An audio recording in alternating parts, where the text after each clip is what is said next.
Hey guys, I'm so sorry for not posting yesterday, but anyways, today we're reading 1 Samuel chapters 14 15. And today's verse of the day is Isaiah 26 verse 4. Trust in the Lord forever, for the Lord himself is the rock eternal. Amen. So today we're reading 1 Samuel chapters 14 and 15. 1 Samuel chapter 14. One day, Jonathan, son of Saul, said to his young armor-bearer, "Come, let's go over to the Philistine outpost on the other side."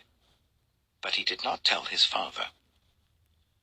Saul was staying on the outskirts of Gibeah, under a pomegranate tree in Migron. With him were about 600 men, among whom was Ahijah, who was wearing an ephod.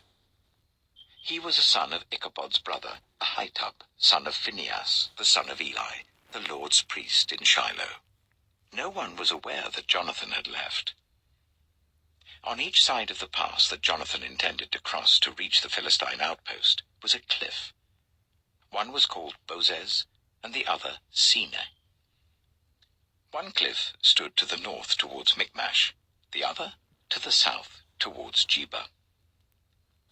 Jonathan said to his young armor-bearer, "Come, let's go over to the outpost of those uncircumcised men. Perhaps the Lord will act on our behalf. Nothing can hinder the Lord from saving, whether by many or by few." "Do all that you have in mind," his armor-bearer said. "Go ahead. I am with you, heart and soul." Jonathan said, "Come on then. We will cross over towards them and let them see us. If they say to us, 'Wait there until we come to you,' we will stay where we are and not go up to them. But if they say, 'Come up to us,' we will climb up, because that will be our sign that the Lord has given them into our hands." So both of them showed themselves to the Philistine outpost. "Look," said the Philistines, "the Hebrews are crawling out of the holes they were hiding in." The men of the outposts shouted to Jonathan and his armor-bearer, "Come up to us and we'll teach you a lesson."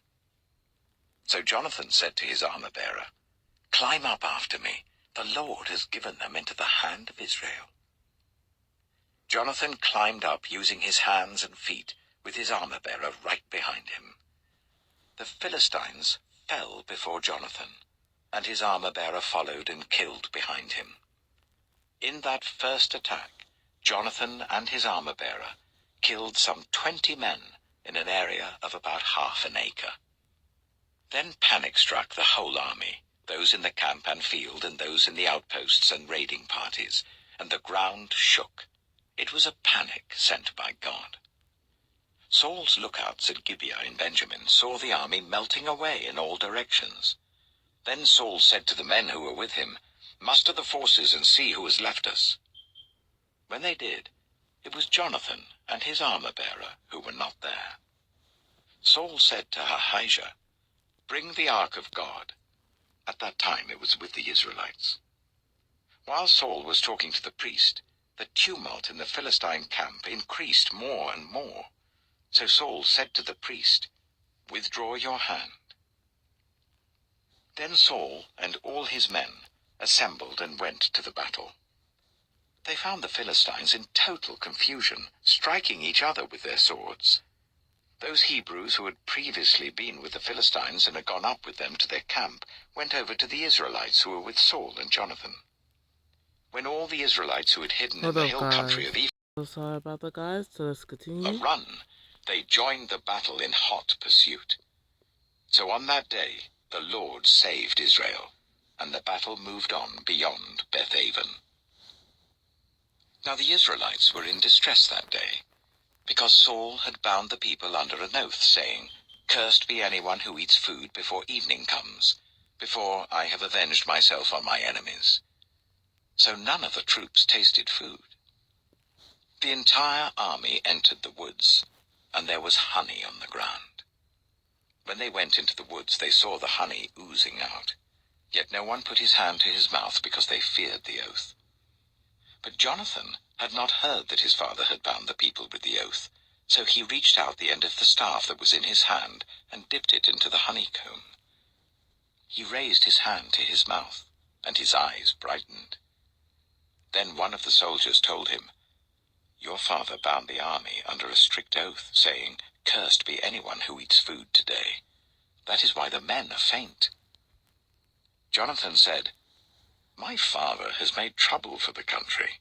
See how my eyes brightened when I tasted a little of this honey.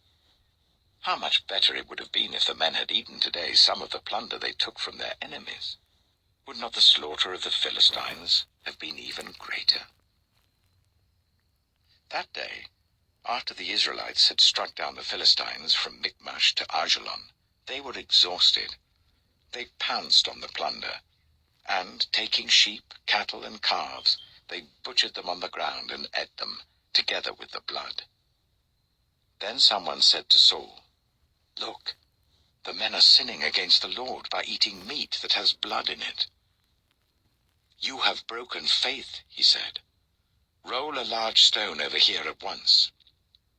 Then he said, "Go out among the men and tell them, 'Each of you bring me your cattle and sheep, and slaughter them here and eat them. Do not sin against the Lord by eating meat with blood still in it.'" So everyone brought his ox that night and slaughtered it there. Then Saul built an altar to the Lord. It was the first time he had done this. Saul said, "Let us go down and pursue the Philistines by night and plunder them till dawn, and let us not leave one of them alive."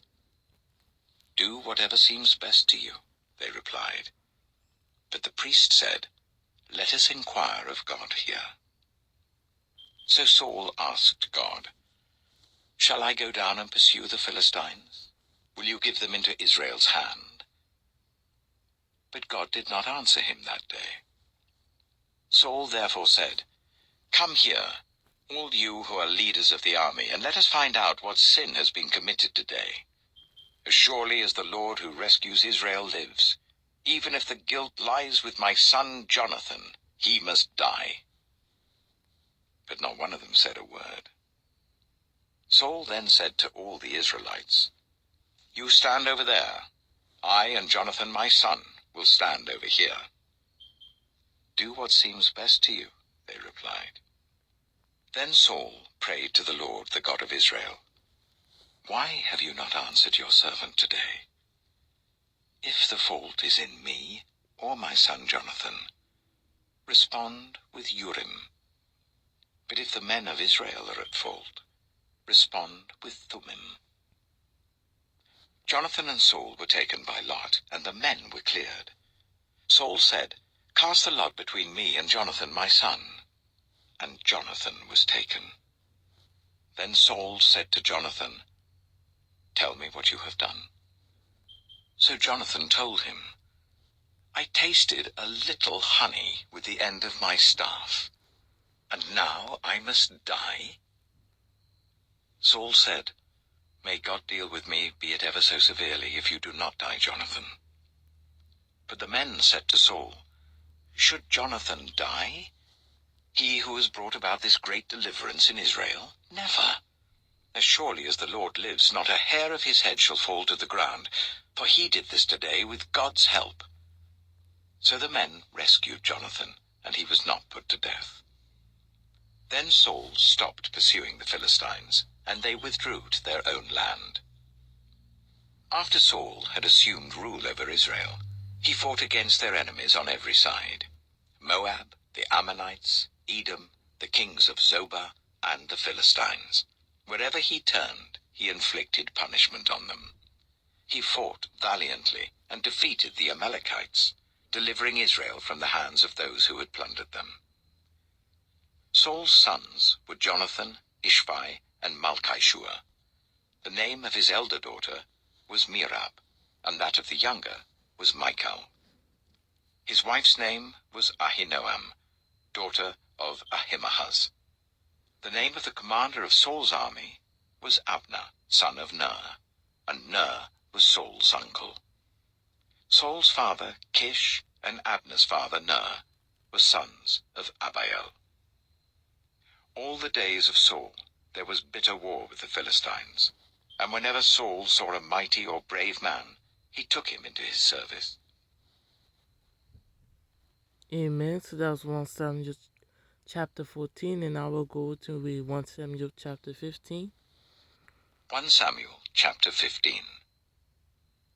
Samuel said to Saul, I am the one the Lord sent to anoint you king over his people Israel. So listen now to the message from the Lord. This is what the Lord Almighty says. I will punish the Amalekites for what they did to Israel when they waylaid them as they came up from Egypt. Now go, attack the Amalekites, and totally destroy all that belongs to them. Do not spare them. Put to death men and women, children and infants, cattle and sheep, camels and donkeys. So Saul summoned the men and mustered them at Telaim, 200,000 foot soldiers and 10,000 from Judah. Saul went to the city of Amalek and set an ambush in the ravine. Then he said to the Kenites, Go away, leave the Amalekites, so that I do not destroy you along with them. For you showed kindness to all the Israelites when they came up out of Egypt. So the Kenites moved away from the Amalekites. Then Saul attacked the Amalekites all the way from Havilah to Shur, near the eastern border of Egypt. He took Agag, king of the Amalekites, alive, and all his people he totally destroyed with the sword. But Saul and the army spared Agag, and the best of the sheep and cattle, the fat calves and lambs, everything that was good. These they were unwilling to destroy completely, but everything that was despised and weak they totally destroyed. Then the word of the Lord came to Samuel. I regret that I have made Saul king, because he has turned away from me and has not carried out my instructions. Samuel was angry, and he cried out to the Lord all that night. Early in the morning, Samuel got up and went to meet Saul, but he was told, Saul has gone to Carmel. There he has set up a monument in his own honor, and has turned and gone on down to Gilgal. When Samuel reached him, Saul said, The Lord bless you. I have carried out the Lord's instructions. But Samuel said, What then is this bleating of sheep in my ears? What is this lowing of cattle that I hear? Saul answered, The soldiers brought them from the Amalekites. They spared the best of the sheep and cattle to sacrifice to the Lord your God, but we totally destroyed the rest. Enough, Samuel said to Saul. Let me tell you what the Lord said to me last night. Tell me, Saul replied. Samuel said, Although you were once small in your own eyes, did you not become the head of the tribes of Israel? The Lord anointed you king over Israel, and he sent you on a mission, saying, Go and completely destroy those wicked people, the Amalekites. Wage war against them until you have wiped them out. Why did you not obey the Lord?